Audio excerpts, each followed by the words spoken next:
Eliot Engel of New York. Thank you, Mr. Chairman, and I want to commend our colleague, Mr. Cicilline of Rhode Island, for his eloquent statement, and I'm glad the committee is focusing on threats to human rights around the world and how it ties in with America's security and interests. I know our witnesses are about to speak. I want to welcome you personally to the Foreign Affairs Committee. The committee's considered a wide range of human rights issues that affect every region in the world, and we've dealt with abuse of civil and political rights, as well as rights to life and personal safety, and so I want to then welcome you.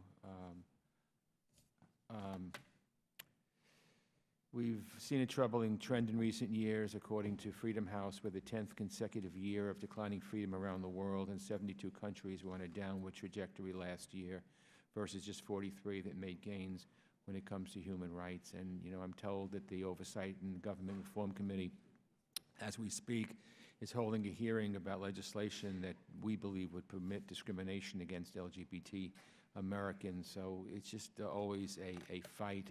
And with respect to those rights, LGBT rights, we've seen a particularly disturbing trend of laws that criminalize same-sex activity and other oppressive political policies aimed at the LGBT community.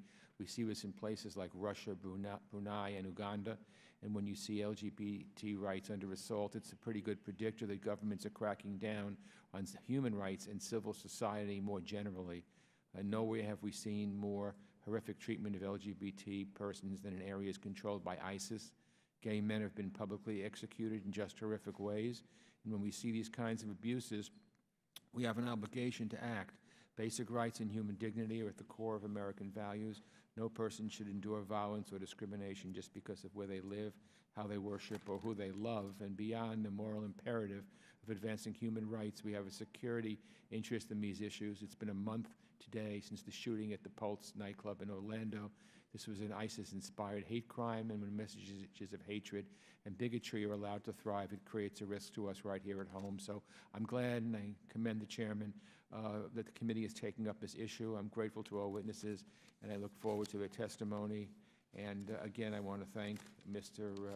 Cicilline, and I want to just single out one of our witnesses, Mark Bromley, who will talk to us about the violence and persecution facing the LGBT communities around the world.